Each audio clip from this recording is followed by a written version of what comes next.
श्रीरामचन्द्र कृपालु भज मन हरण भव भय दारुणम् श्रीरामचन्द्र कृपालु भज मन हरण भव भय दारुणम् नवकञ्जलोचन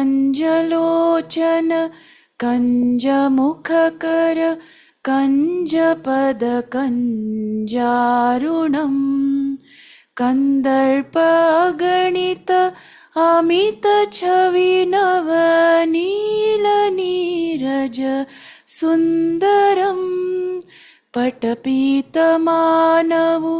तडितरुचिशुचि नौमि जनकसुतावरम् श्रीराम श्रीराम राम राम सिया राम श्रीराम श्रीराम राम राम सिया राम श्रीरामचन्द्र कृपालु भज मन हरण भव भय दारुणम् श्रीरामचन्द्र कृपालु भज मन हरण भव भय दारुणम् नवकञ्जलोचन कञ्जमुखकर कञ्जपदकञ्जारुणम् कन्दर्पगणित अमितछविनवनीलनीरज सुन्दरम् पटपीतमानवु तडितरुचिशुचि नौमि जनकसुतावरम् Shriram Shriram Ram Ram Siya Ram Shriram Shriram Ram Ram Siya Ram.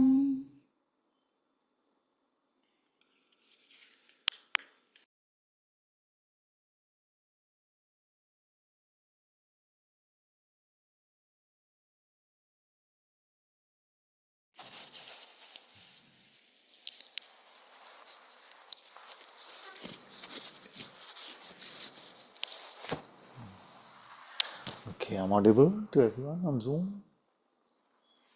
Okay.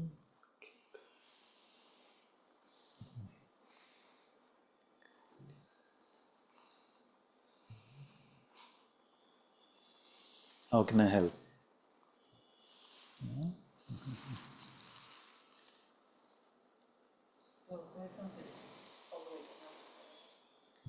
So I don't need to say anything. If you don't feel like it.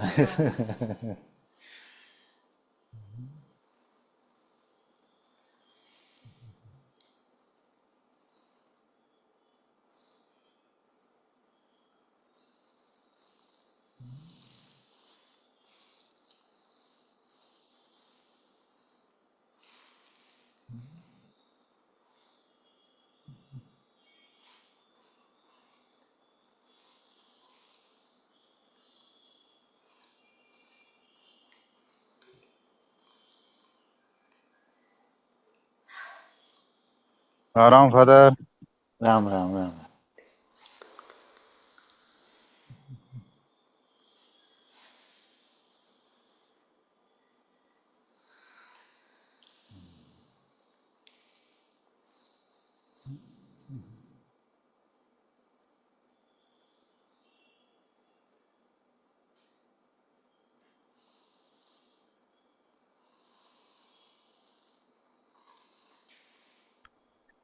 Father, Yes.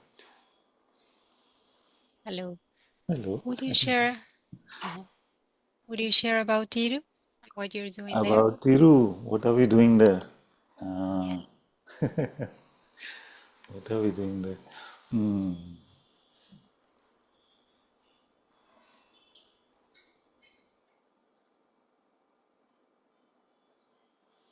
So Garima and I had a chat last week, and both of us just started talking about how do we see this life going, this life that we have together. And I said that in my life, I would like to spend it more and more now that God has given me some amount of health back or most of my health back. I would like to spend it sharing God's light, sharing God's love. So, and she said that she wants to be part of that in some way, and she's happy to move to a place where this could happen more strongly than it could in a city like Bangalore. So, what is happening in Thiru is the first among many possible stops that we make over the next 2 3 years to see how that develops. So it's not a confirmed thing that we will be starting something in Thiru, but it is the first step in our exploration where we see what kind of land is available, what kind of feeling we get in the heart when we go there, what happened, and then we go to other places like Rishikesh, Gorakhpur, Haridwar, maybe Vrindavan, and then we decide if something really uh, appeals in the heart, then we see as a sangha what we can do with that. So that is the idea for the moment. Let's see how it develops from there. I missed a little bit of that. So My audio has it's been not a, fine. it's not a, no, no, no. I had to switch because I couldn't hear you well from the speakers. So it's not a plan to move there. It's more about an exploration about An exploration service. at the moment. It's an exploration with eventually in the next 2 3 5 years, see where we would like to settle down, Oh, the two okay. of us. Yes, Oh, so you believe in Bangalore, yes, maybe. maybe, maybe. Wow. It may happen, as it often happens in my case, that I just settle for Bangalore. It feels like It would be really nice to go see you in Tiru. Thiru. It would be beautiful. Yes, yes. Thiru, the only objections we've been getting are about the weather. For half the year, it's Yes. really hot. So So that that is we can move to Rishikesh during that time. during summer ashram and winter ashram. Yes. Let's see how God's grace moves. Let's Wow. Thank you, Father. thank And the website is looking amazing. thank The little that I could explore. thank you. Thank you. Bless you, bless you. Bless you, Father.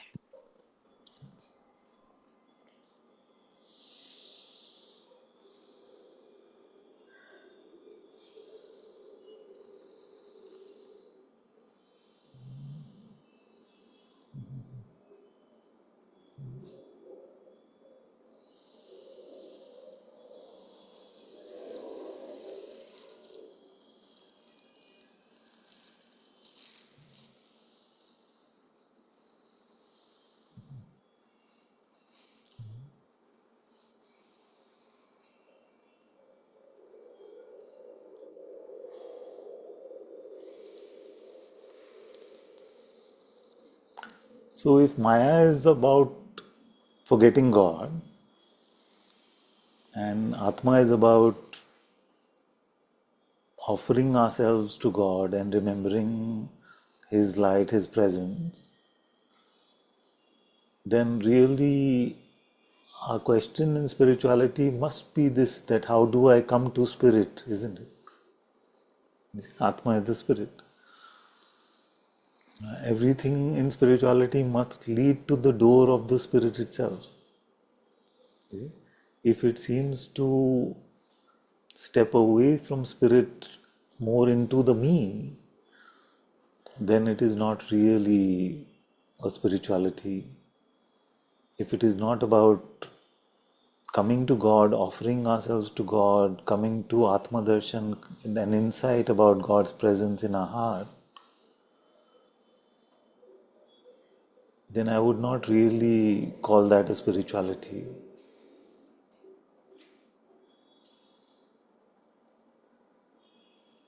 And that which we call the heart, sages have called it the inner sanctum sanctorum, or the inner cave. We just saw Anandmayi Ma saying that the inner cave is where we will meet the Supreme Being. So satsang then must be the pathway to that inner cave.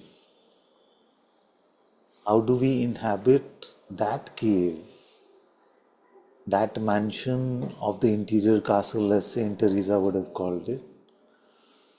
How do we move away from the mansions of the world, which are about Maya and attachment to Maya, to the true dwelling in that holiness? You see?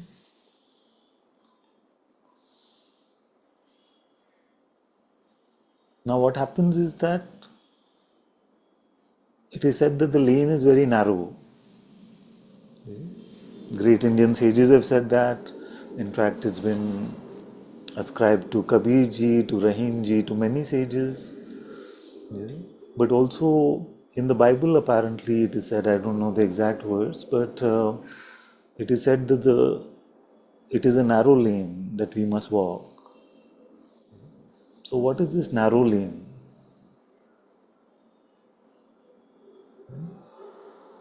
What is this narrow lane?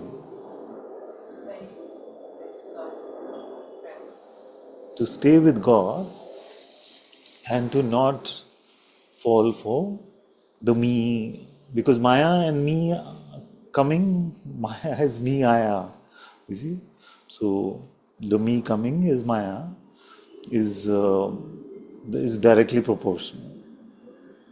So to not fall into identification with the me and to stay with God's light, or to stay with the intention to be with God even if the light doesn't seem palpable yet. Even the intention to stay with the I amness, with God's presence, with the being, with consciousness, whatever term we want to use, without contaminating it with egoic identity, that then is the narrow path of spirituality. And it must be lived moment to moment. It has to be lived moment to moment. We cannot say, I am waiting for that one big chop which will just chop my head off. Until then, I will just be fully involved in me and Maya. You see? It is, if there is going to be a chop, it also only comes if our intention is to live empty of the me moment to moment. So, this then becomes a spiritual life. Now, there is doubt in the mind and there is faith in the heart. Remember that they are not functions of the same instrument. So I'm not talking about doubt and belief. I'm talking about doubt versus faith. You see? Now, what does your faith tell you right now? You see? You see? So your question then should be, if it's not, if the answer is not clear, how do I find out what my faith is telling me right now? You see? So then I would say that let go of the thought construct That is not what your faith is telling you now. That is what your mind is telling you now. Mind is not faith. To come to what your heart is telling you, you must keep yourself empty, receptive, open to receiving from the heart. You see? And if you fill yourself up with mind stuff, which is me stuff, then you will not be able to receive what the Atma is trying to guide you or what faith is trying to tell you.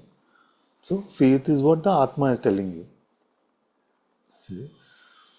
So, if I say to you that in my faith it is apparent to me that it is God in the form of the Atma itself who prays in my heart, that is something only we can know through faith. You see? So, okay, should I pause the monologue there? Have I lost you all by now? Or okay.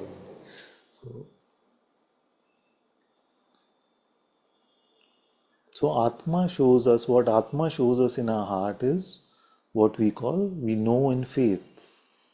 For example, we know that God is here. How do we know that? Yeah. Why I pause is because I feel to go into what we call know. Can we go there? I'll come back, promise. Or remind me if I get lost in what we call know. So, if you had a concept of something, would you call that to know something? Is it? Pakka? Ah. Is this also a concept? Yeah. So, if it is not that you had the concept of something, so if you did not have the concept that there are 5 fingers on a hand, you see, then you have the percept of it, no? The perception of it. So perceptual knowledge is not telling you 1, 2, 3, 4, 5, but you're inhaling some sight, or you're receiving some sight from the senses, which is showing you something.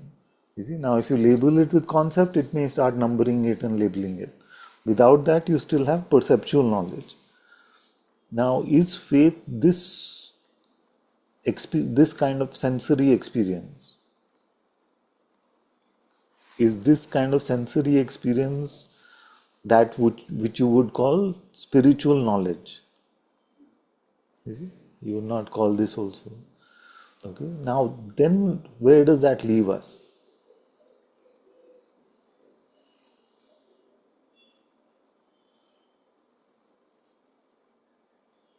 Lost? No. Okay, very good. So then where does that leave us? So where have we come to so far? We've walked together, we've seen that what is important is what the Atma is telling us. And that which the Atma is telling us, that we say we know in faith or we know in intuitive insight. Now this intuitive insight or Atma Gyan which we receive is not in the form of conceptual knowledge, nor is it in the form of percepts. So far clear? So then besides these two, what knowledge do we have? Knowledge coming directly from God. Knowledge coming directly from God. For example, What do you mean by for example? like what do you know which is coming directly from God? And it's a trick question, I am well aware, but It's not. I'm looking now if it's anything coming because I can only look now. yes, Like all is good. all is good. Coming. That is good actually. So the beauty of receiving God in this way, receiving the Atma in this way, is that although in a moment of intuitive insight, God gives us the entirety of Himself. The entirety of Himself doesn't mean that He pushes that to our layers of conceptualizability or articulation or like a manifest experience. You see? So many times it may seem like in the mind's report, I am not receiving anything there. I'm just waiting in that inner cave, as Ma said. But what am I actually receiving? Nothing. You see? So to the mind, complete waste of time. You see? So Sufi said you must wait for that dazzling darkness in the heart, which is going to transform you from the inside. But to the mind, that process is nothing. But because there may not be anything conceptualizable yet. You see? So it is more like a process of photosynthesis rather than a process of conceptual framework building. With me so far? That we are not necessarily building a set of constructs. We are allowing ourselves to receive in the stillness and the silence of our heart that which the Atma is telling us wordlessly.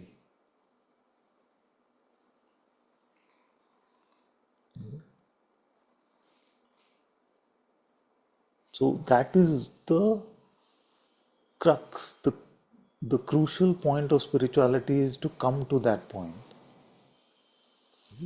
So Bhagwan Sri Ramana Maharishi called it to be in silence.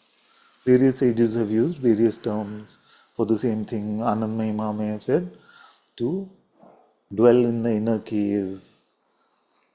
It comes in Satsang here to say to remain in the heart temple.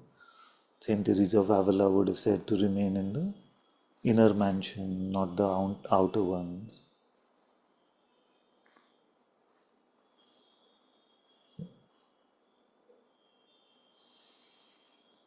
And the Sufis would have said that this is where we are receiving Marifa. And the Advaitins may say that in Nididhyasana, that is when we are receiving Atmagyan.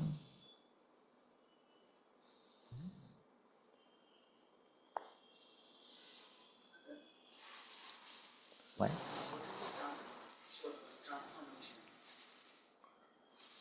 Yes. What is this transformation? Very good. So, the soul or the Antakarna, which has the ability to attach itself to Maya, you see, then starts more and more to move away from Maya and shine in the light of the Atma within, and ultimately it loses distinction between the soulness of itself, the Antakarna-ness of itself, and the Atma itself. You see, or only in that which is called the Tanmatra would it remain. See? So it's 99.99999% transformed into the Atma itself. The distinction between the separateness of the Antakarna of the soul then dissolves. So some call it coming to self-realization, some call it God realization, some call it Marifa, some call it a divine marriage, some call it a union, some call it a merging. There are so many different words for the same transformation. You say we receive in the cave, in the heart temple, we receive. Is that the transformation that is taking place? No, Is it a that which we process? receive transforms us. You see? So the light of photosynthesis then becomes the food for the plant. See? Therefore transforming the plant. So the light in the heart received then transforms us from the inside. So the photosynthesis, the osmosis of being quiet, silent in a temple, in the inner cave, and that which is received is then the instrument for transformation. Would you say that? Would you use the word That which instrument? is received just transforms us. So it's like water when received then quenches our thirst. So if that is what you mean by instrument, then yes.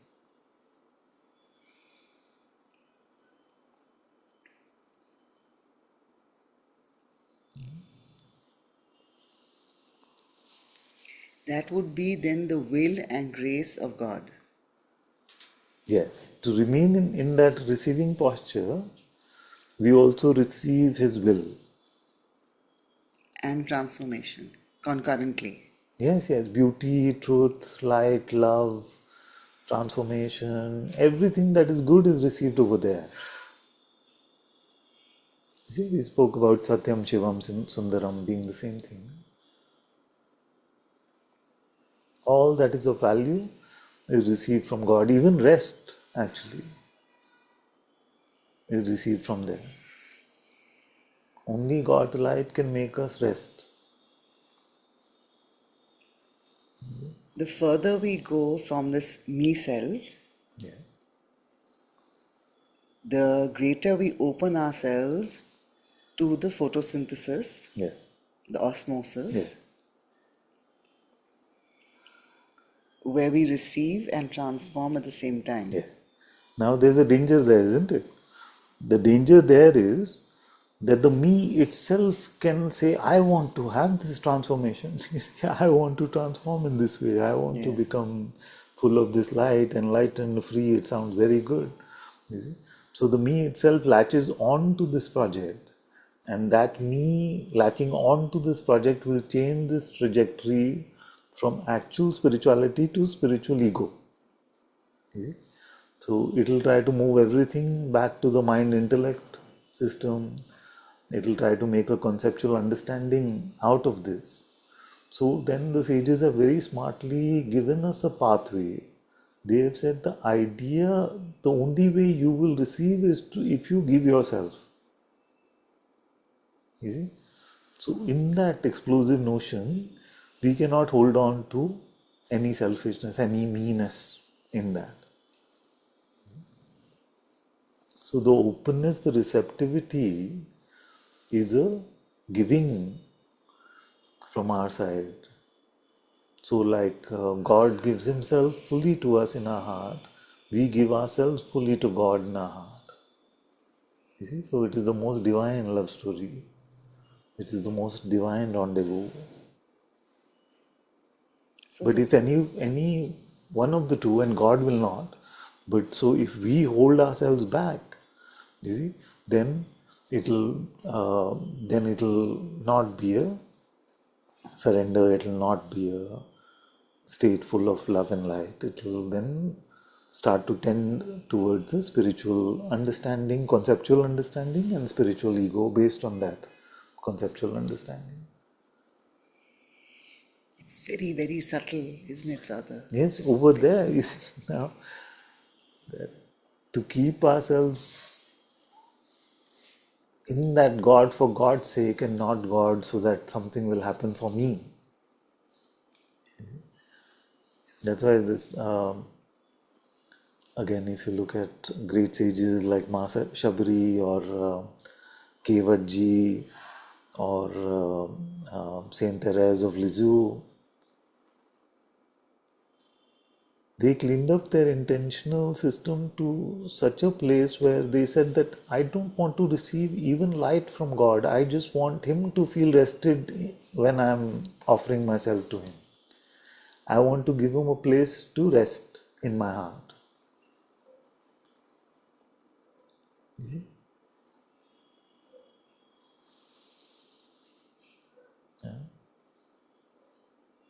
It can मतलब sound like a खुद मिट very, गए, very मिट गए. absurd thing to say. It can sound like a very strange thing to say. God needing rest in my heart. You see? So Saint Therese put it very, very beautifully, isn't it? There are so many, like as a child, because she left the body very, very early, maybe 23 or something, or 25. So she said, everyone expects Jesus to take the initiative and help me in this and help me in that. You see, I just want him to rest. I just want him to rest. And that is exactly Ma Shabri's intention. I just want him to come here so he can get some rest. And there is a scene in the Ramayana where Lord Ram actually puts his head in her lap and says that I have not felt this love since I slept in the lap of my mother Kausalya. So all of these are pointers from the sages as to what our attitude should be.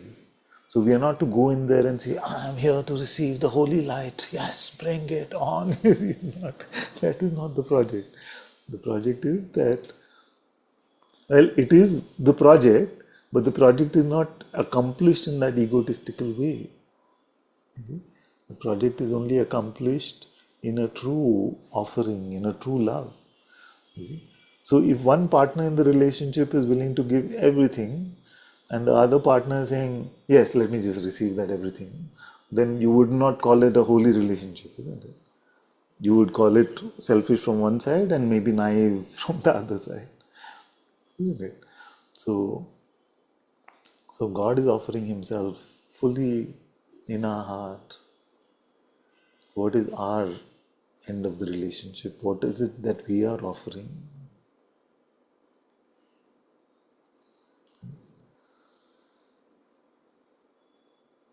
So, Swami Ramsukdas kept emphasizing on two things.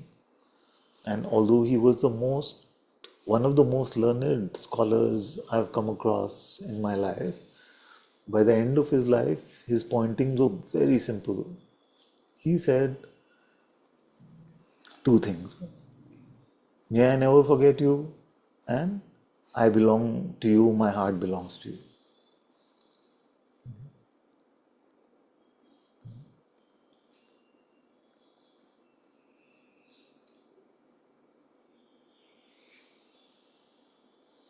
So Maya, the great forgetting, he makes the prayer that may I not forget you, so that I don't fall for Maya anymore. And second is that may my approach, my inner posture be of that of offering myself, that I belong to you, Lord, not of claiming anything from you.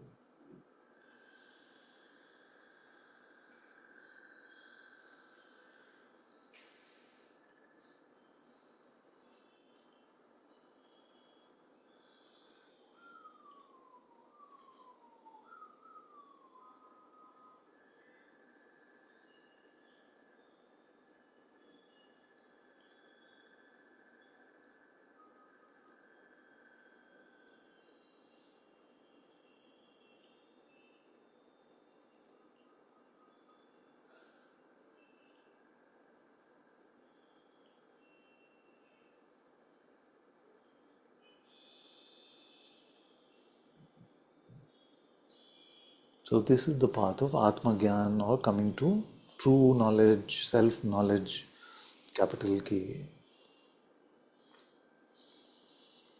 Unfortunately, many in the path of knowledge, the spiritual path of knowledge, think that it is a very intellectual process. It is actually not. It's hardly anything to do in the intellect.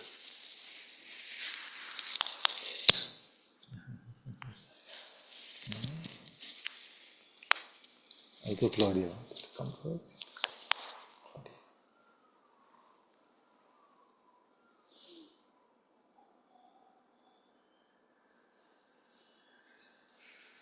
Before you ask your question, just coming strongly to say this. How many of us feel that Jnana Yoga is a highly intellectual process? You feel that? Highly intellectual, it sounds like. So what is the highest process or practice of Jnana Yoga? Inquiry or niti, which fundamentally lead to the same point, but these are the highest practices. Now, look at niti. Okay, you tell a 7-year-old that everything that changes, put it in the basket of unreal.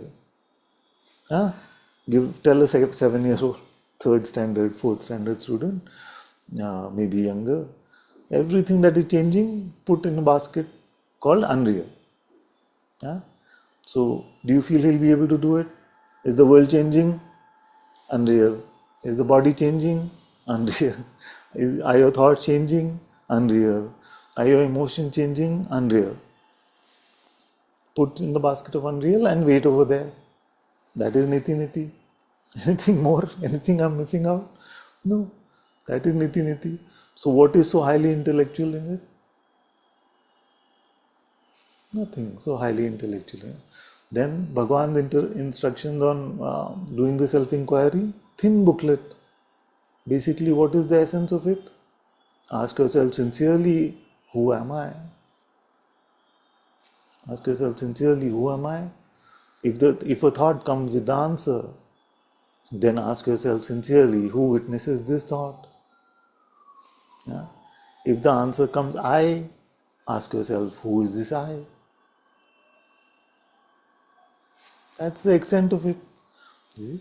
So zero in on who this I is by using the witnessing property of the capital I.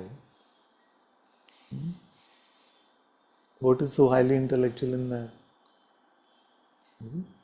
So, so it's a fallacy that it's a highly intellectual process. Jnana Yoga is not a process of intellect.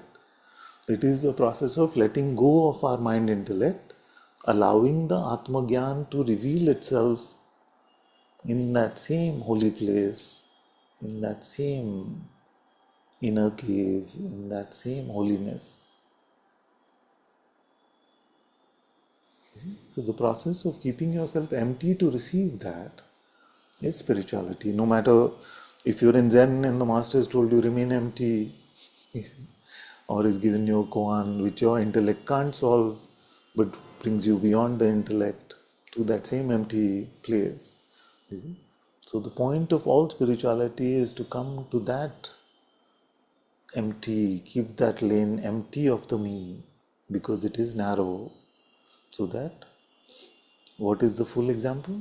If there is me, then there cannot be God in the lane, and if there is God, then there cannot be a me. So all spiritual processes, all spiritual practices basically bring us to that point. And nothing is exceptionally intellectual or mental in the process of spirituality. At best, some very simple pointers are provided, which our pride can take on and say, I do self-inquiry. You see, oh, hi, what do? You do chanting God's name? Oh, I do niti niti only. And I'm not saying it can not be the other way, it can be the other way also. But many times you see that pride coming because it seems like a very highly intellectual process. But it's not, it's a 7-year-old's intellect process, maybe lesser. You see. Now, it may be that our mind is so complicated that we need to hear so many things to come to that simplicity. So, then that is just an undoing of our mental conditioning so that we can come to that innocence and simplicity. Which doesn't mean that the outcome of Jnana Yoga is highly intellectual. It is in fact to let go of our intellect in a very, very, very deep way.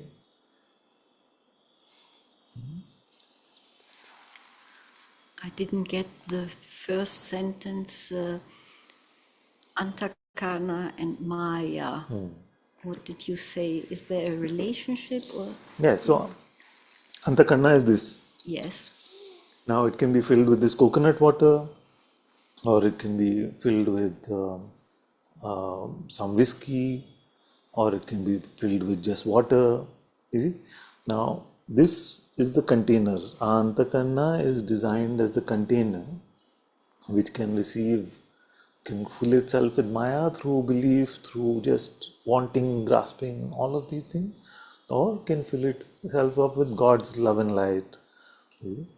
And in a way, then dissolving this seeming boundary of the container till it's left in the very minutest way. So there are imprints in the soul. Yeah. There can be, and this we have to See, clean it's just a out. nice word. Antakarna or soul is just a nice word because we don't want to say all our faculties this every time. It's like body is a nice word. There is no such thing like a body.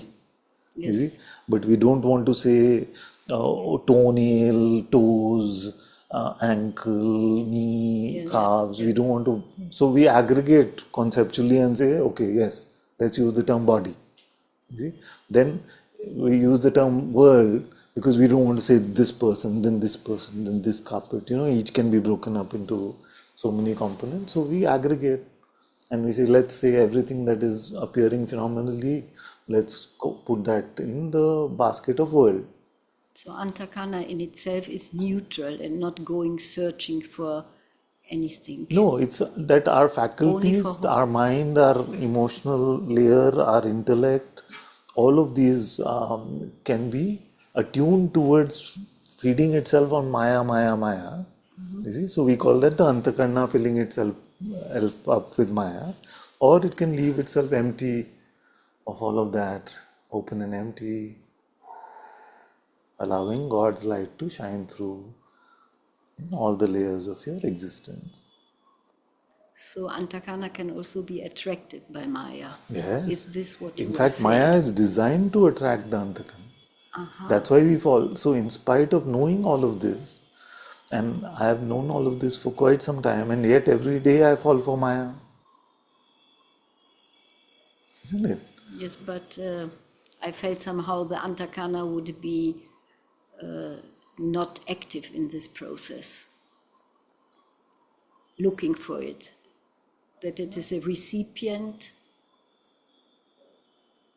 It's not the glass Maybe going your to be definition of filled. Antakarna is different from mine. Yes, yeah, or soul, or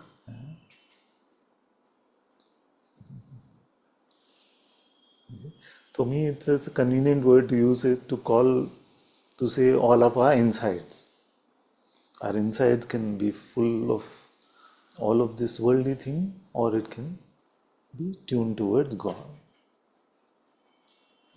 I was seeing the glass somehow as metaphor, and it's not the glass calling for water or something. It is filled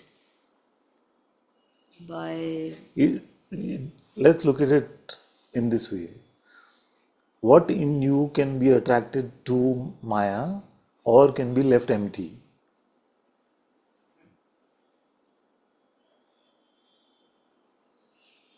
the mind for me. The mind can offer, your intellect can judge and say yes or no to it. Your emotions can participate with what is appearing, and all of these things. So there's so much on our insides which can be attracted to or participate in this play of Maya, isn't it? So use whatever term you want for that.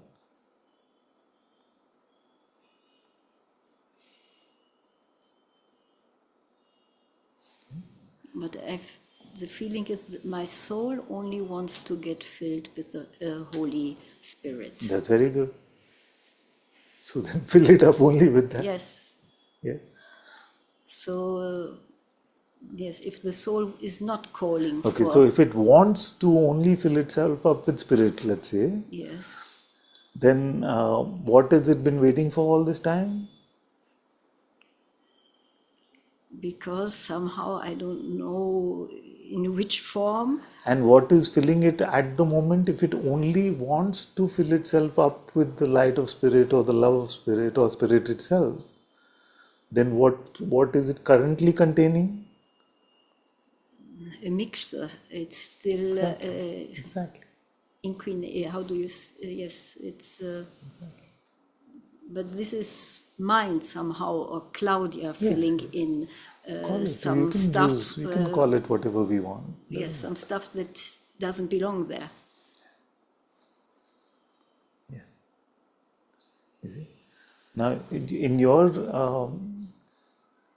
your construct, you're saying that uh, it is the mind forces it to fill itself with this, you see, and in my construct, it is when the antakarna follows my will or my way or my this thing.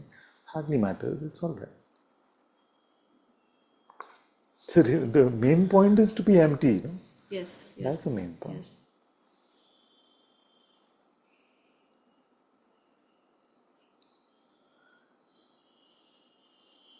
You see? So what I'm saying is that don't dwell too much on the mechanics of it. Those are just instructive at a very broad level. Focus on the emptiness which can lead to God's light. And what is the spiritual path, spiritual tool, or spiritual practice which you're using to remain empty so that you can be filled with God's light. The practice is important because sometimes it feels like we are in a wrestling match with Maya. And if you haven't practiced the wrestling match, then we'll just fall for it. Yes, it's like a restless cleaning of the temple. So Yeah, that's another way to put it, exactly.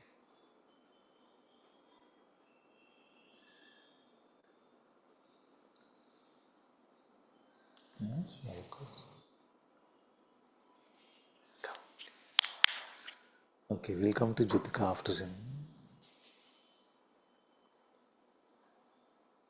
Just put it back on.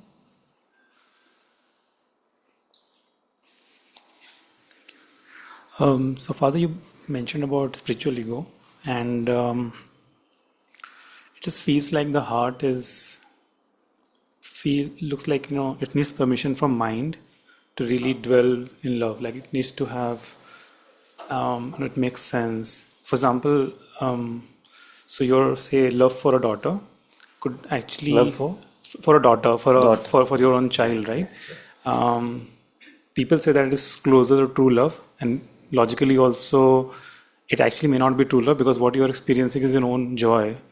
And similarly, in the process of divine love, feel that the motivation is still about us, right? Because we want to feel joy, and we are running away from all the the not good so feelings that we have, right? So ultimately, his focus is again on us, right? How do we turn the focus not on us? Yes. Doesn't feel like there is logical answer to that, and Yeah. then how do we experience it? Yeah. Yeah, when you try it, you notice that the fallacy that the spiritual path is full of joy is the first to leave. Huh? And if it's not yet tasted, it will be tasted in the sense that God doesn't leave us with this fallacy. You see? So there are periods of aridity, there are periods of frustration, there are periods where it feels like no progress is happening for years. So nobody really, at the end, somebody may say that, okay, it was very joyful, but talk to fellow journeyers, and if they're being truthful in their reports, they will say there is joy, but there's frustration, there is just dryness, there are all of these things, you see. So that motivation, if it is purely joy driven, then that falls away fairly quickly. So then something else must be replacing it, isn't it? But when I say motivation, I meant there is hope. And then you see, okay, fine, all the hard work, then it becomes a project wherein trying very hard to reach there. You know, there is a pain in the process and expected. So that is how the mind sort of works. Yeah. I don't feel like anyone who's truly at this is left with the conclusion that ultimately I just want that bliss. You see, let's not even call it joy, just like bliss is a bigger word. That ultimately I will remain in that state of bliss forever. All these initial adventures we all have when we start off. You see, the more time we spend in God's presence, we realize that it's no longer about bliss or experience chasing or coming to some state like that. You see, it may, and if it provides the initial momentum to get on the path, then may it be so. There are 99,000 other things which provide us momentum to go outwards. So if this provides somebody the initial momentum to turn inwards, it's all right. And I don't feel like the heart gets so bullied by the mind. It is that ourselves in our will, we want my way, that we stop listening to the heart, see, in that process. So when we stop listening to the heart, then mind seems to be the only refuge. But the heart itself, as we are calling it, is the dwelling place of the Atma. You see, where the Atma speaks, where the Atma shares, maybe in words which are wordless. But that Atma can never be bullied. Many times what we call the heart is a deeper, maybe an emotional center or some other center, which then becomes a battle between our feeling layer and our intellect layer. And if our rationality is winning over our feeling layer, nothing so bad is happening in that, because our emotional layer is completely berserk at times.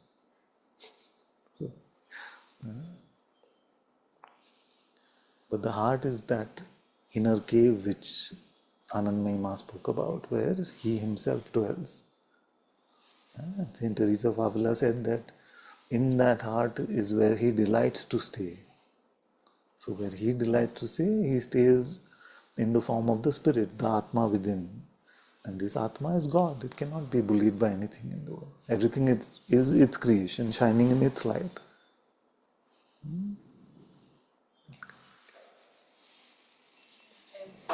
Yeah.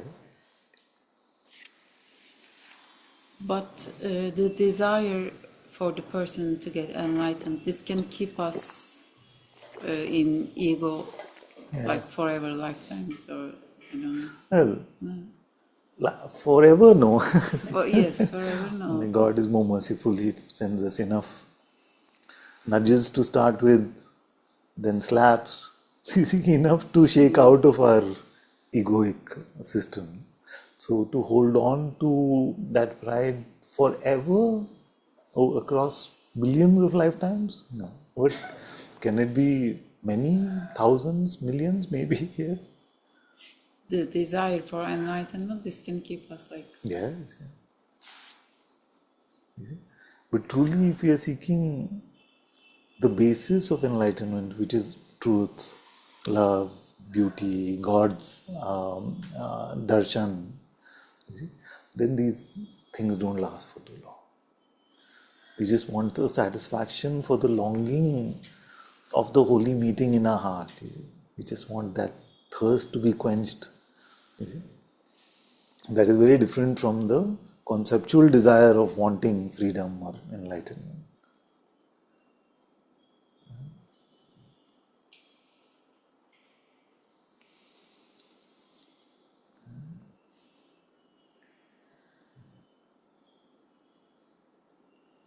Good.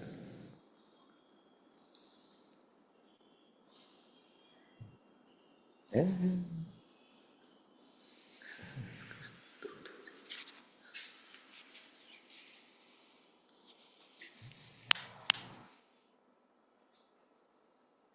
If you want to.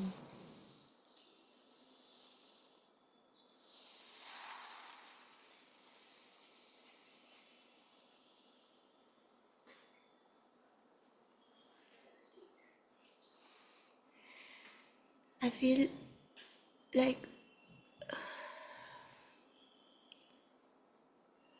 it's going on and I don't mind it at all, but I feel some kind of like conscious when I'm in satsang. I don't want to disturb others, and that creates that. But I can't Yeah, if there's contain it. duality being created by this kind of fear, then Yeah, don't worry about it. We've had, like, satsang would not be satsang if this was not happening for the first 7-8 years of satsang. I Then know, I don't know, Father. somehow the texture changed and it stopped. We've had people screaming, shouting, dancing, doing all kinds of things. Because it's so strong, I'm not like even trying or, Yeah. Meet it in the space where it is appearing yeah, and recognize that in that space anything may appear, yeah, but that space is not shaken by what is appearing. yeah. You see? So you are that space in which that space itself takes birth. You see? So let the body have whatever reaction it wants. But Father, I just want to say that I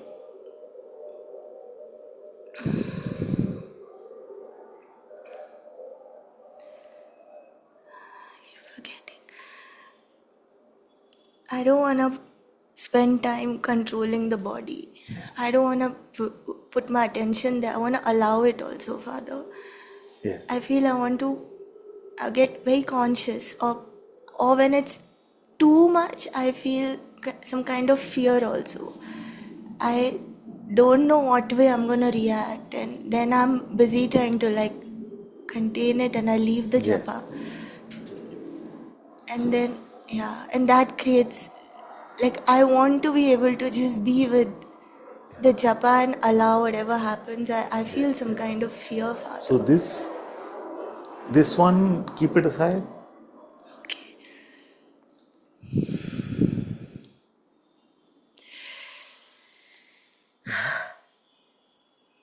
The one that wants to allow or the one that doesn't want to allow, keep both of them aside.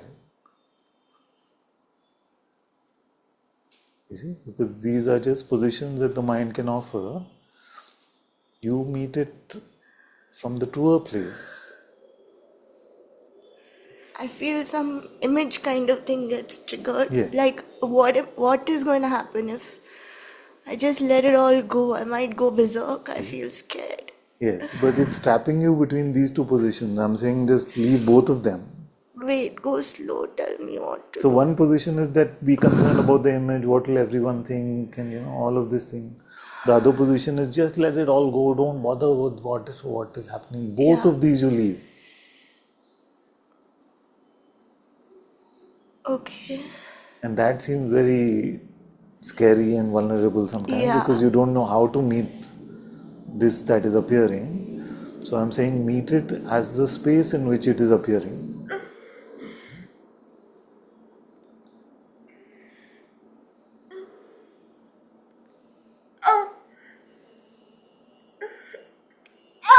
Sorry. It's all right.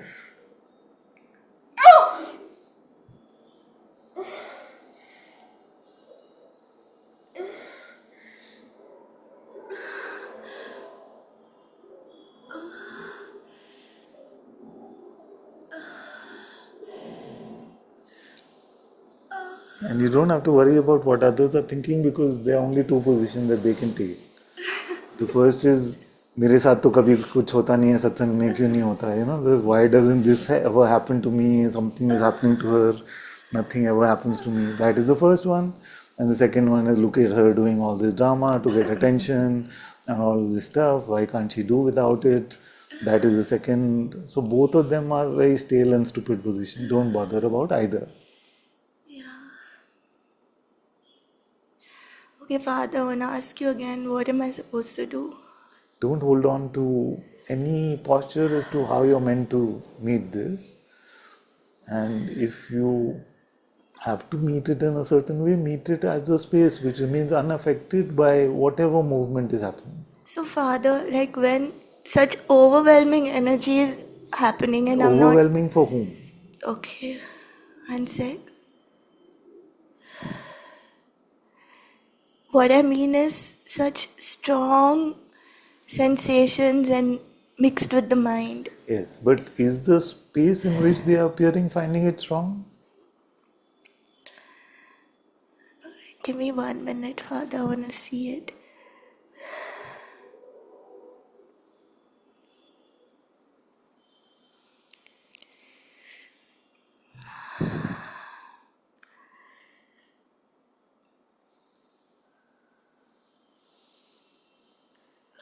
You know, I can see in bits that it's not, and then because it's such strong sensation, all my attention goes there. Attention is on it. Yeah. Now, is there nothing but that sensation in your experience right now?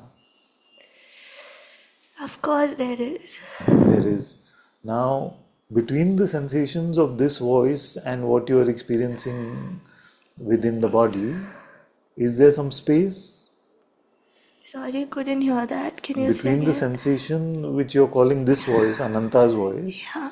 and the sensation which is happening within your body, is there some space? Between them? Yes. What? What is that question? Yeah. In the sense that are they both mixed up? Are they both one in your experience? Are they both one? Yes. Like they are perceived like Yeah, that? both. Huh? What did you say? Are they both one? ये किस तरह का सवाल है? Because it's very hard to hear right now because it's so strong. What do I do? What I'm saying is that you are able to distinguish between the quality of these two sensations, isn't it? Quality of the perception of voice. Sorry, don't laugh. It's good. It's good. I'm trying to process. Wait, Father, say slowly again. Yes, you hear this voice, Yeah, Ananta's voice. yeah, You experience the sensation, yeah. which That's is a this sensation, thing. and that's hearing. So there is distance between them. They're not the same. Yeah, Now, that space in which both of these are appearing, yeah. is that affected by it? One sec, sorry, oh God.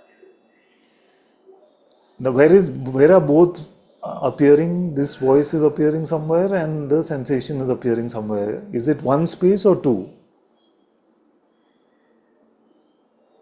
My mind just blocking this path. I'm trying to see. I'll open my eyes and see. Yeah. So I'm saying that you're hearing this. Yeah, You see, you're also experiencing the sensation. So yeah. now both It's of in these one space. experiences are in one It's in one space. space. I can see. That one space, is it affected by either of these sensations? No, not at all. It's not. Yeah. What is your relationship with that space? My relationship. It's my space. Yes. So you can say that I am that space of being, that consciousness Yeah. within which everything appears. Yeah. Or you may say that you are that space which is untouched even with this space, and that space is appearing within you. Forget it. Or you may say that you are just witnessing that, and the witness is unaffected by it. Yeah. That I Isn't could it? grasp a little bit. So either you are that space or you are the witness of the space. In either situation, you are not affected by it. Yeah. You see? That which is Yeah. affected by it is the body, Yeah. And the and the energetic mind makes system. all these interpretations about what is happening. You see? Now you remain in that seeing that you are that space, that being, or you are the witness of even that. Okay, that really helps, Father. Thank you so much. So don't identify with any posture making, because that will make you into the belief that you are the body mind who is caught up in this set of sensations. You are not. I can watch this body do whatever. Yes. And I don't have to control it, right? Yes. And I don't have to worry if I disturb someone. Exactly. I should have said it in those simple terms. No. Exactly. No. Exactly. Yeah, You okay. put it very well. Those three things. That's all. No, it took all that to come here. Yeah, okay. Actually helps. Thank you. I'm sorry, everyone. No, it's If fine. I'm very loud, I can't contain it. I told you. Everybody's mind can offer two positions. Yeah, I'm aware of But it. either of those are just positions. Yeah, but it's, what I feel like they're hearing intently and I'm going, ooh, and I'm disturbing them. Yeah, okay. Thank you, Father.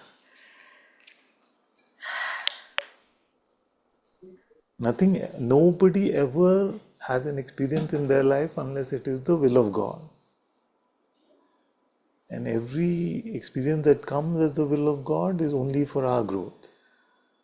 You see? So this applies to you, and it applies to all of us in Satsang.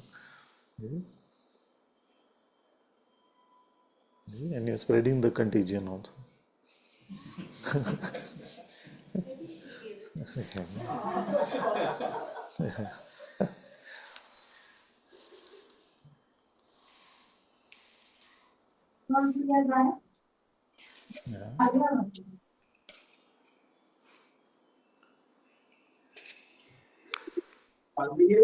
Father, Sorry. I thought your mic was on inadvertently 1 minute. Father, by what you just shared, that means any pain in the body, any affliction, we can just be in that space of awareness and witness. And because sometimes the physicality of the pain can be so intense as you have experienced, Father. Yeah. So for any sensation, for any pain, for any discomfort, that position is so beautiful, that real position of being spacious, Father. Is that how we should approach that? Yes, we have to, like the heart tells us, if we are guiding someone, then our heart tells us what they are ready to hear. Because if you talk about this to most of the world, they may not be ready to hear it in this way at this point, because it will seem too far-fetched and theoretical. You see? So we must, if we are applying it to ourselves, and we've been in satsang, of course, if we are talking about how to guide others, then we must allow our heart to guide, because someone may be able to receive it only at a very personal level guidance. So to say that we must accept and forgive and all of those things may be better instructions uh, at that level. So we must follow our heart in terms of what our heart is telling us for that. When it comes to application in our lives, and if we've been in satsang for some time, yes, this is a very high way of looking at the sensations in this way, and can help us to really focus on the reality of who we are by recognizing that which witnesses this entire space of being is untouched by anything that appears and disappears within being.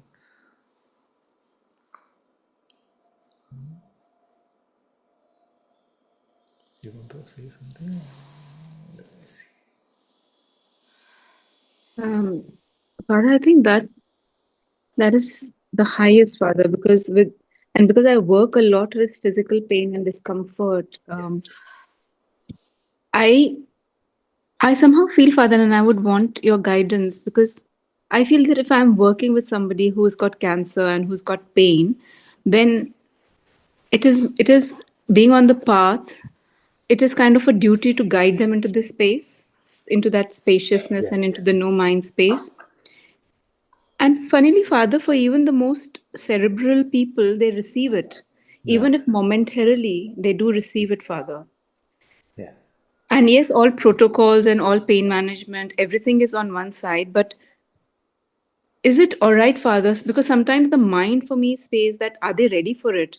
And then my heart will say that, who are you to decide whether they are ready for it? Because in their heart, they're also the same soul and the same gods.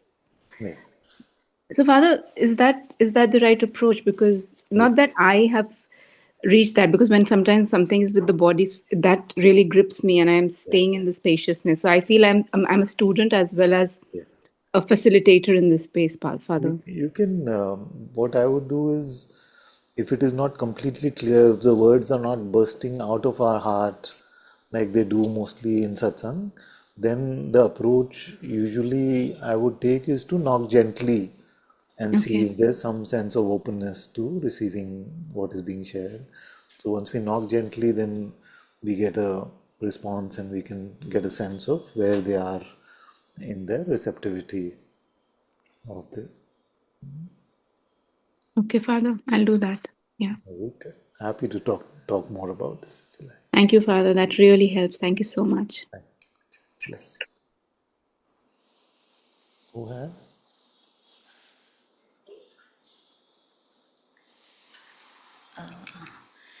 It's it was a question then. Then means a few minutes ago. So Sometimes we can replace between time and space. No? So it was a question then. Huh? He's looking at. Sorry if I'm doing this to everyone. As I'm getting older, no? I'm getting senile, so that's why I'm saying all this. Won't it be fun to replace time and space so we can say it was a question then? Is it? Yeah? Okay, fine. Because that's what I felt she did. I pointed to Because she space. said the question then, like a point in space was like a point in time. That was not important at all, Father said. So it's like the left is gone now, the right is coming. No? Okay, I better stop all this. It's fun. I wanted to ask about The center is the gift. What is it? The left is dead. The right is just fiction, and the center is the gift. Yeah? Yeah? And that happened then.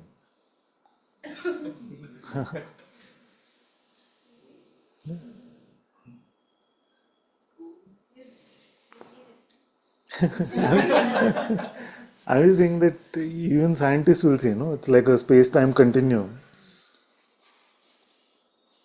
Anyway, what is the question? yeah. No, no, sorry.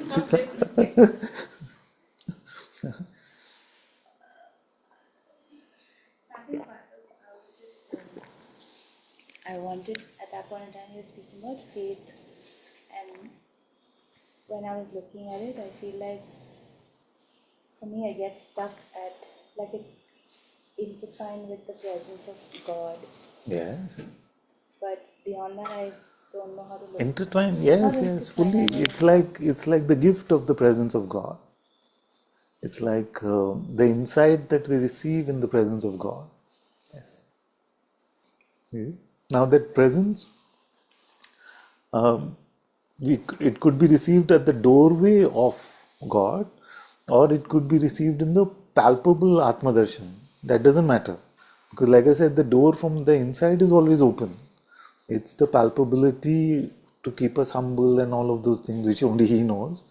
That the palpability of Atma Darshan may not be that apparent, but doesn't reduce the flow of insight and knowledge from there. Yes, yes, yes.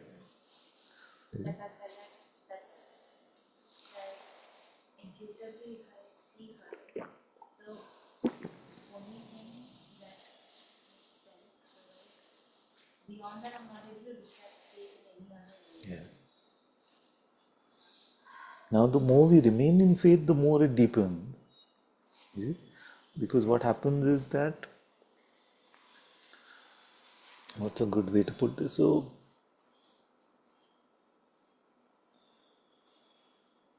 if we get used to flying, then that seems like normal. You see? If we get used to just crawling, then that seems like normal. You see? Now, if we are used to crawling and we've flown for a few moments, then when that invitation to crawl comes, then we forget to fly very fast. But if we're used to flying and the invitation to crawl comes, then we don't crawl that easily. You see, it has to be really strong to pull us in. So if we've lived in the heart more and more, then when the mind tempts us with either trouble or invitation, then we don't fall for it that easily. But otherwise, our faith is easily shaken if we don't live in that more and more. But as we live in that more and more, then we see no reason to go back to crawling.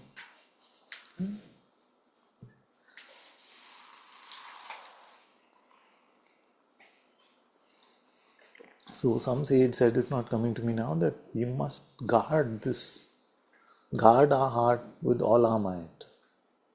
You see, in the Orthodox tradition, so we must guard the sanctity of the holy temple with everything, and to guard it is to, um, like Jesus said, to watch and pray. So to be vigilant to that and not fall for.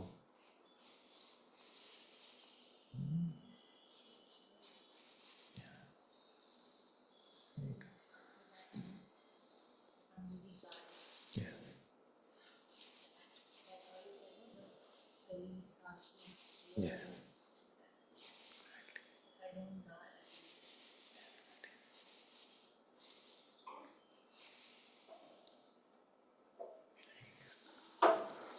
And it becomes a way of life also. Yeah? So as we guard our heart, we don't contaminate it with egotistical thing, then it becomes a more natural way of life. Then when egoic things are bought into, then there's a taste of yuckiness. Like something like, I don't want to live there, I don't want to go there.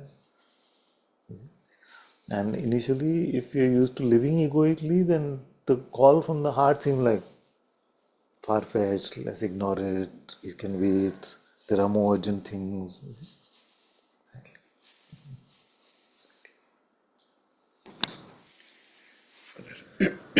It's been 3 years, Father. I'm very Three happy to see years, you wow, back. wow. 3 years.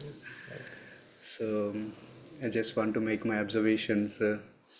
You became a bit physically weak, Father, but love and kindness is radiating vibrantly, so strong.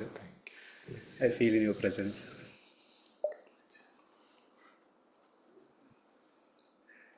I don't have questions, Father, but just I'm very happy to hear whatever you want to share. just made some emotional up and downs and the spiritual path what I carried. And you know very well, initially I started with Advaita, and then at the confluence of this jnana and bhakti, wrestling so much and coming to some clarity, there has to confluence at some point of time. Otherwise, the spiritual ego become very strong, and we'll just somewhere we will fade away. So I just made some stanza, like I think I'll just read out. Yes.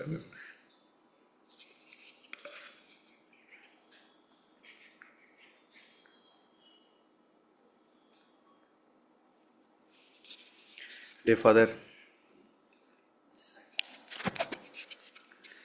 days and years are passing by sometimes, passing, and sometimes I feel tired of counting days. When that beautiful and most amazing moment comes, when I leave all my lifetime burdens and merge with infinity. Dear Father, no more fun for the soul in mundane life, but still divine rule is to continue to play the game. Sometimes I need to act if I am very passionate about roles in material life. But at the end of the day, a deep realization that no joy in any of these achievements, and heart remains in deep longing for divine love. Another side of the heart says, "Oh Lord, what a beautiful and amazing creativity making this play.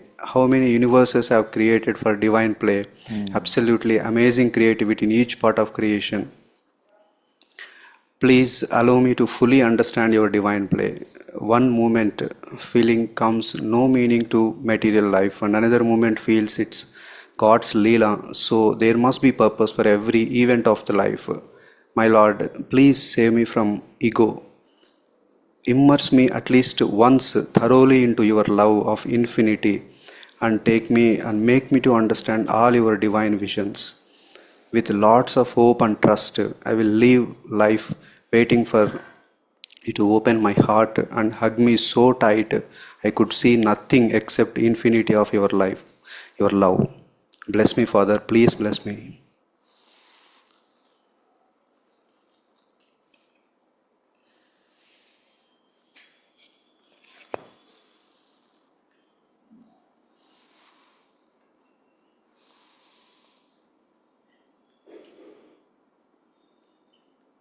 I feel the sincerity and I join you in this prayer.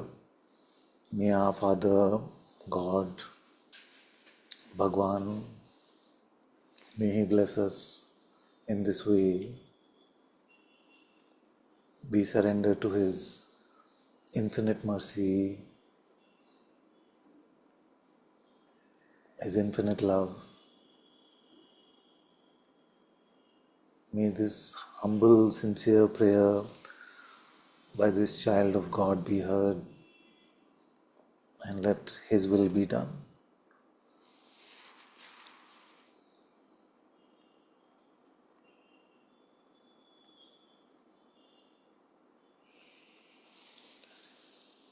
Thank you so much, Father.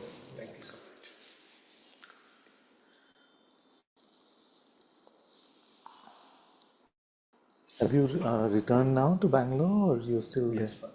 Oh, good.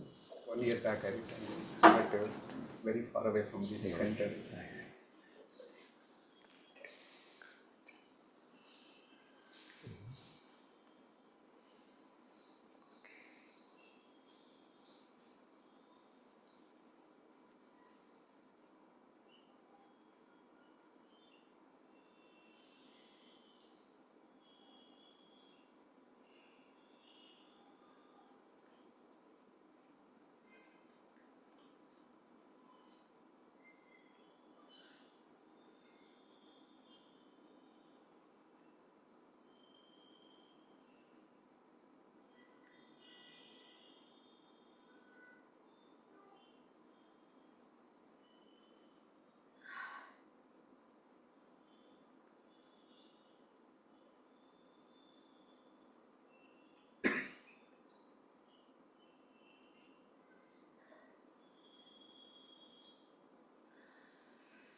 So I can't really claim to offer a sense of what the spiritual project is, but at least if all of you have a sense of what it is not, it may save you a lot of time, it may save you a lot of energy to focus on the reality of the spiritual path.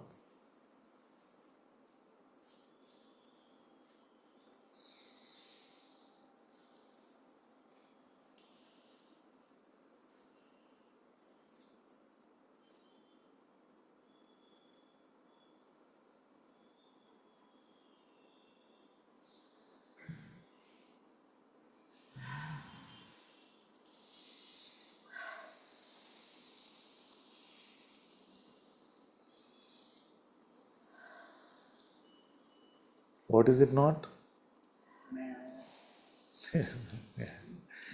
At what layer of knowledge is it not?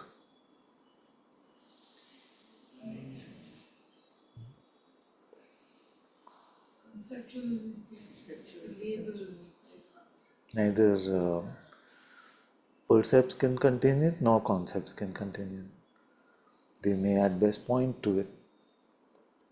The it has to be found in a deeper place.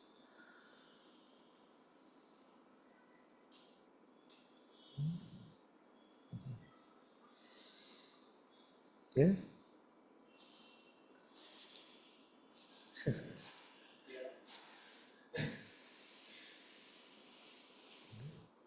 A deeper place.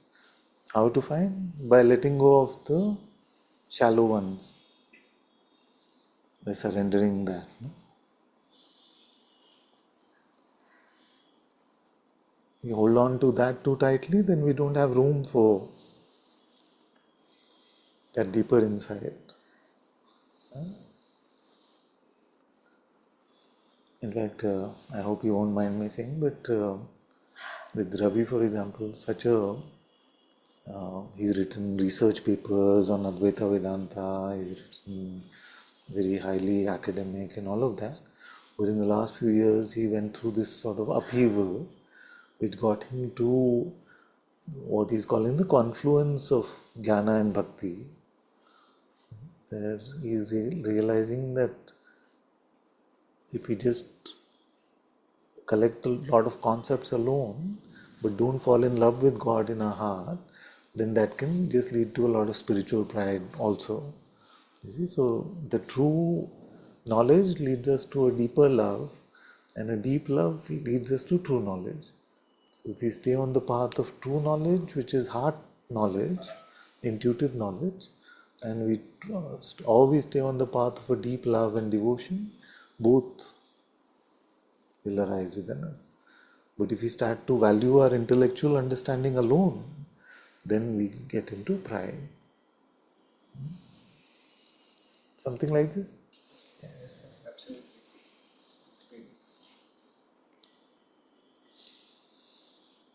I feel very happy when I understand the bhakti.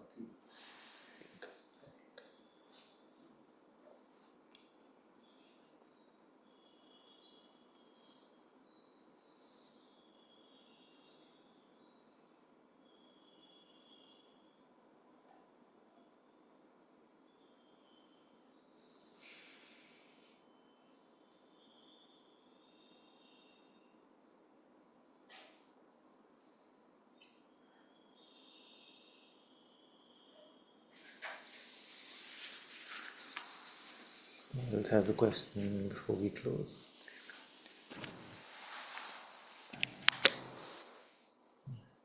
To Zara.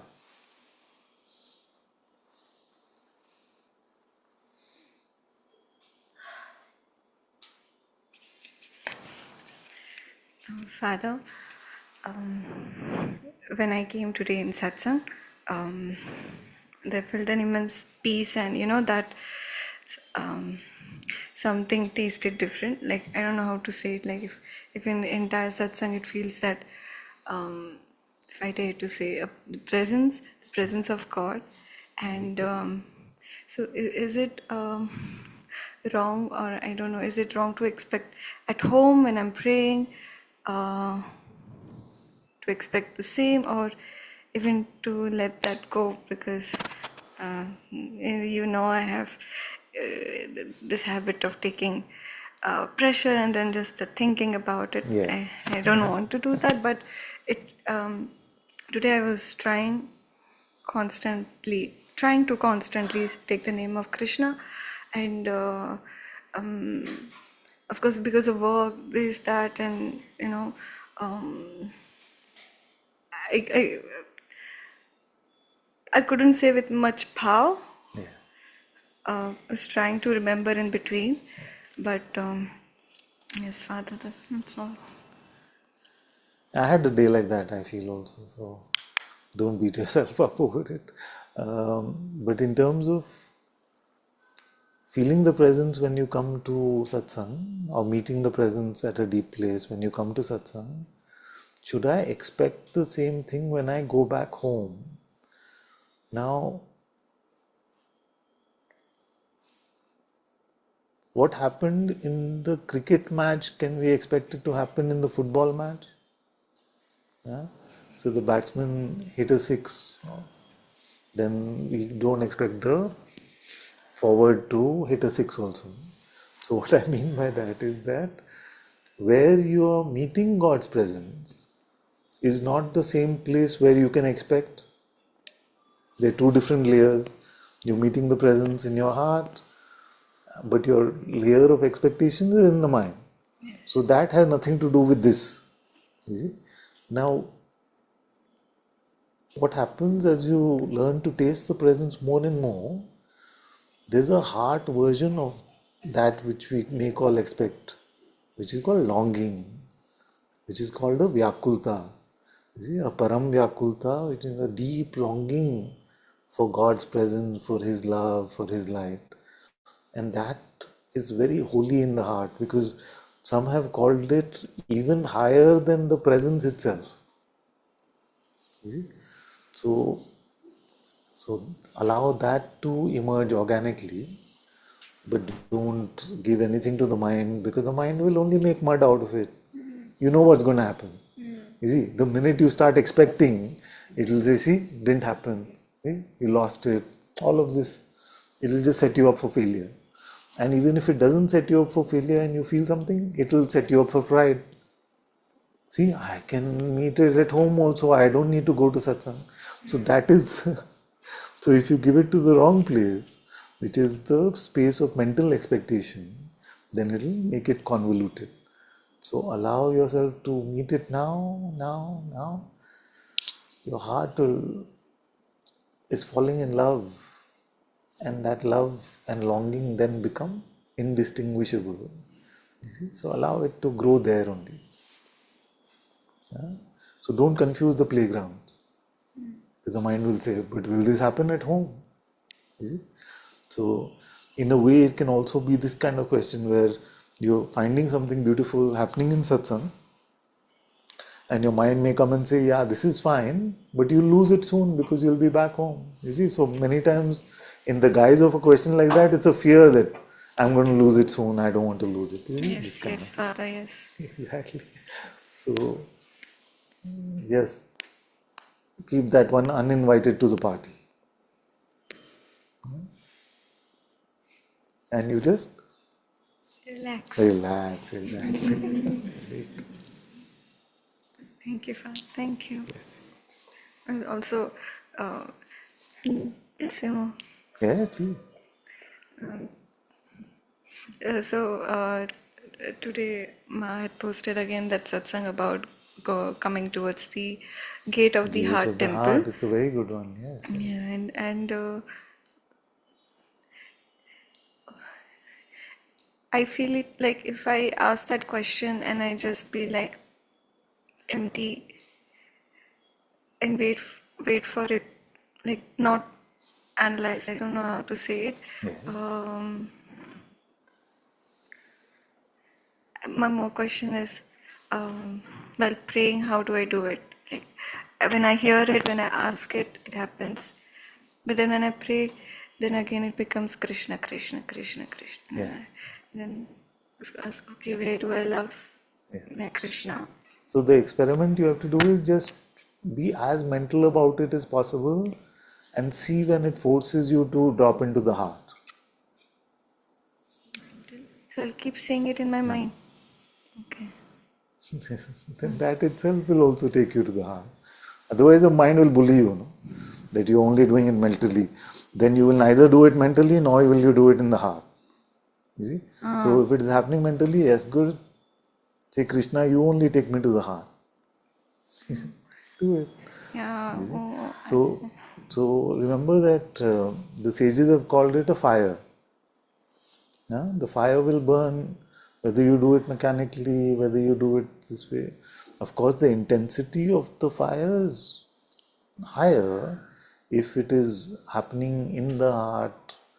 In fact, ajapa in the heart, where you're just enjoying hearing the chant in your heart, and it's the Atma itself which is praying.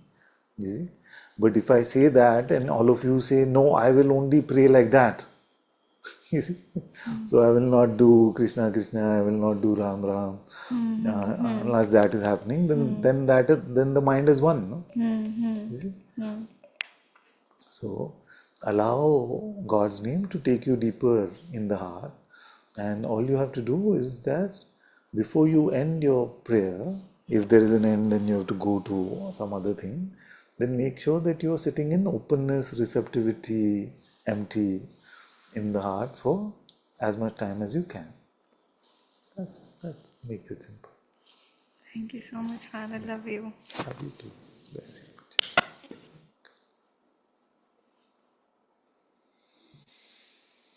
Maya is a Maha Thagini. You see? Yeah, biggest con artist. It will take the teacher's words also and use them in a way that then it says, oh no, then this is no point. You see?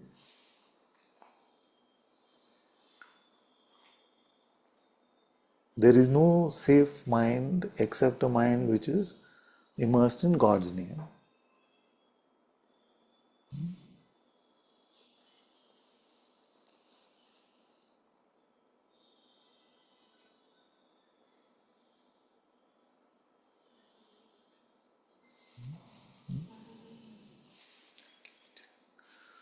It just came that to realize that it's full of so much trouble. It's full of so much egotism, me, grasping, then fear, despair, all kinds of things. And the only way we can have a safe mind is if it is drowning in God's name. Drowning in God's name. That explanation of laughter is so beautiful. If I give it to my mind, it's saying that's a wrong explanation. But if I give it to the heart, and it's the correct way, it's like how you explain that is the true, the correct law. Because otherwise it's so confusing, no? The sages tell us don't want anything. You see? And then they say the longing for God is the highest. So then what is the connection between that? So wanting is mentally grasping, wanting, grabbing. You see? Longing is just that deep, deep love for God is felt in that. Otherwise wanting and love don't go together. Because that golem comes up, no? My precious. Then there's no love left in that. You seen the Lord of the Rings? So when we get into that grasping mode or wanting our way mode or I want to be right mode, then there's no love in that. But this longing that we feel for God, it's so drenched in God's love. And Radha Krishna, of course, the best embodiments of that longing for God. See that their Leela, their play is a beautiful embodiment of how that longing can be deeper than even a tasted love.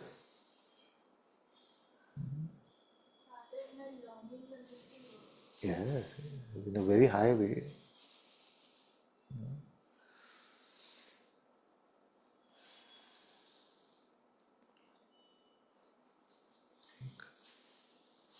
You have the mic?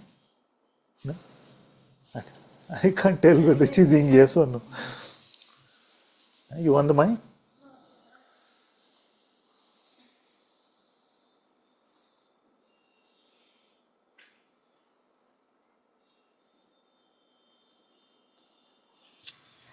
तो father वो वापस eating और cooking और Is it on? Yes yes Closer then? Hello Check. Hello Yeah, it's very good. so let's say I'm doing the ADS prayer. I've like step by step तो मैंने राम जी को याद किया और मैंने प्रेम महसूस किया उनके प्रति और मुझे लगा कि मैं एक मतलब जैसे माँ ने गाइड किया है वो जो गेट है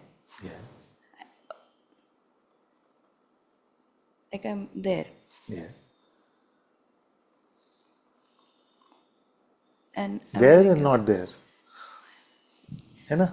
Because the gate that I'm pointing to, you are there in a very, very transparent way, almost non-existent way. If there is too much of you there, then you're not there. Yes. Yes. I mean, yes, I get Exactly. you. Yes. When we are empty of ourselves, then we are at the gate. Yes. So Father, I'm doing Ram. तो जो eating part है उसमें मैं वो भी छोड़ दूँ. Yes. So what will happen is that if there is unlimited time, you can wait for that to happen organically, where the name is also left, or our heart itself takes on the chanting of the name. You see? And we just witness it to it now. That Ram Ram is continuing, but we are not doing it.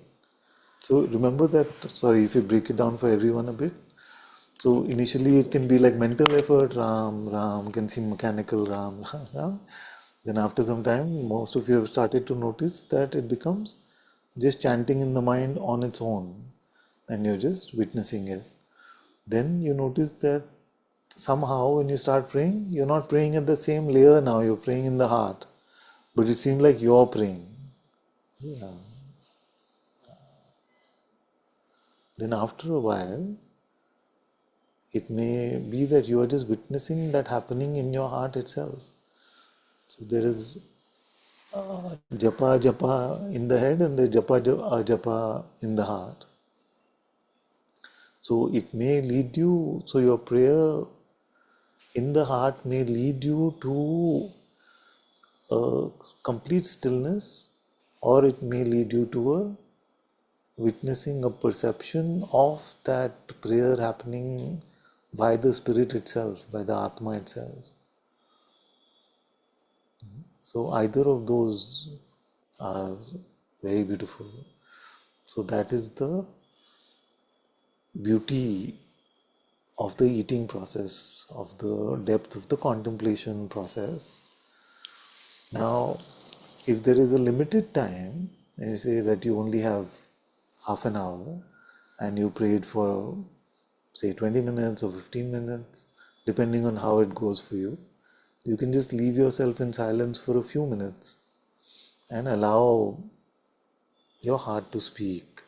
The speak doesn't mean audibly speak. Just allow yourself to be in the receptivity of that photosynthesis that we spoke about, without imagining any light, without imagining anything. You see? Just allow the heart to do its work on you. Saint Teresa said, when I leave myself to him, then he does all the work in my heart. This is the work. So we leave ourselves to him, being open to receiving him, doing the work in our heart. What a beautiful thing, no? See? Let's pause on this for a moment, because things like this can be said in satsang and we can be like, okay, now next. He does the work in my heart. When I heard this first, I got off my bed and I started dancing. This is just so beautiful. And of course, intuitively, you have a sense of these things, but to have it come in such clarity from the words of a sage, when I just leave myself to him, then he does all the work in my heart. He does it. The Lord of the universe does the work in my heart. What better news can we get? You see, what better news can we get? So that is the where we started satsang today, with the process of that inner transformation, where he does the work in transforming us, but we have to leave ourselves empty for him. Okay? See?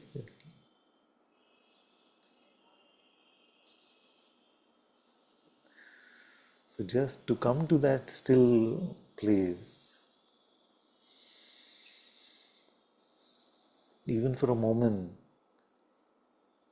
then that just grows within us. You see? And in that revelation of God's presence, if it is His grace, He also gives us the revelation of the very source of the Atma itself, the very source of even the Saguna Brahman itself, the Nirguna reality of God. The Nirguna reality of Brahman is apparent only through the eyes of the Atma itself. And therefore, that part of the process we can call a full process of full grace. See, every process is a process of full grace, but there is some way we can fake, you see, the doership, and we must fake the doership. So that we may say that is a collaborative tag team process between me and God. I turn inwards, He blesses me. Then when we learn to stay over there, then we fall into a completely supernatural process. You see, not in some woo-woo way. Supernatural means beyond this space-time.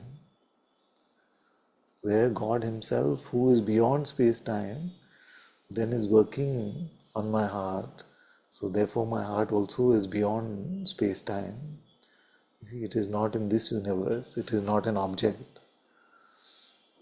So at the very center of our soul, at the very core of our antakarna, is that which is beyond all universes, where He lives. And from there, as He is doing the work, like if I was to visualize it, I would visualize it as like the Lord of the universe sitting there and blessing us from the core of our heart.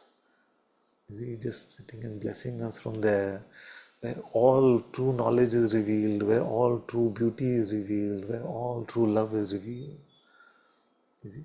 So don't make this into, I plead with you, don't make this into some pseudo mechanical process.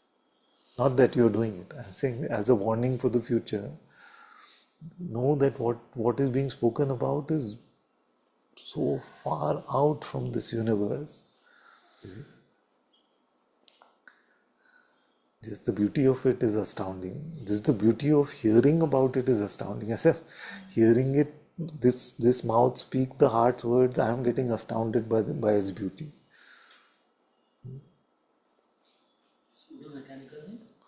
Just like, so I've said photosynthesis, so we've made God into one force field, and you see, who's that's why now we've been talking about. So I've stopped using consciousness, awareness as words so much, because in that we can just imagine that, like magnetism, if you put another like magnet close to it, then it attracts. So we make it into these kind of. What is the better word to use than pseudo mechanic? It just came like that to say pseudo scientific or some. Yeah, it's not of this world, is what I'm trying to say. You see, and it's a process of grace. Like there is a will, it is God's will. It is not that, oh, magnet, so it has to. You see, it is God's will, it is His mercy, it is His love, it is His kindness, which cannot be forced. You see? So, how much wages to pay to who is up to Him? The one who worked for 1 hour got the same wages, and the one who worked for the whole day got the same wages. In that biblical story, it can seem so unfair, but basically pointing to the fact that He knows best. He knows.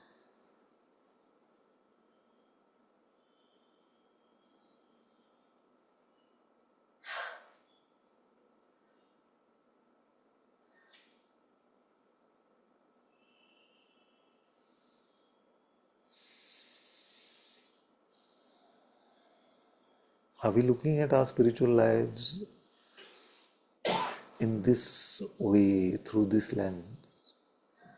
That is the point of what I'm saying. Are we looking at it like, oh, heart, so must be like the physical heart, so God is sitting in some molecule over there, or, and you spend some time with that molecule and this body is transformed. No, it is a process which is happening outside this universe, outside time and space. It's beyond what our mind can fathom. And yet it is such a great gift. You see? So we have to break out of the clutches of this idea that I just do the niti and mechanically I have to become enlightened or something like that. Or I just do the self-inquiry and mechanically I am entitled to something, like this freedom or enlightenment. It's not like that. It is a graceful, it is a merciful, it is a faithful process. It's a humble process.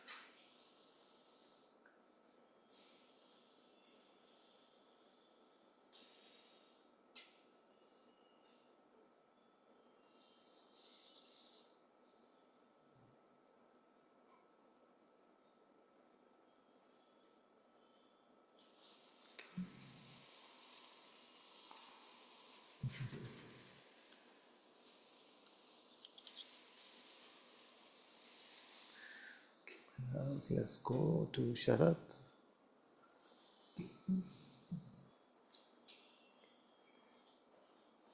Are you able to unmute?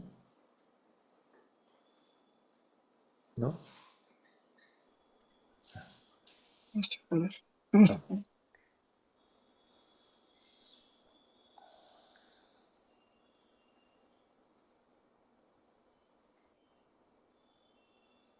There is nothing to ask. I just want to report about some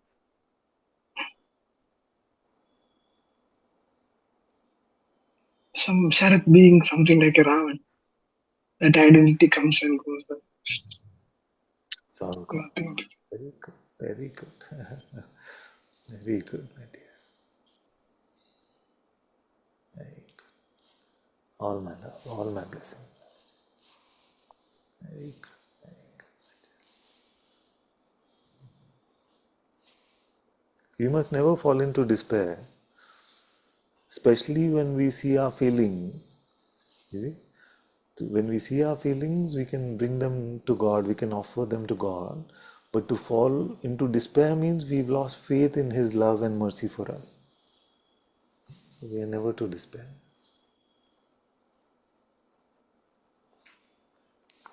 Bless you, bless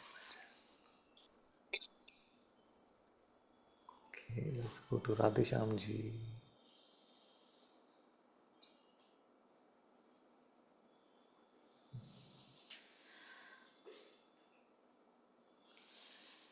Frozen? It's frozen. Okay, it's visible now. Very good. Ram, Ram, Ram,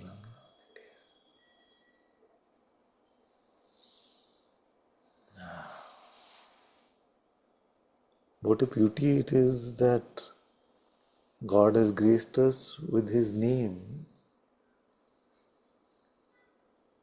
And when we call Ram, where is that call heard? Where is it heard? That same place which is out of this immense seeming realm, but actually nothing for the Lord.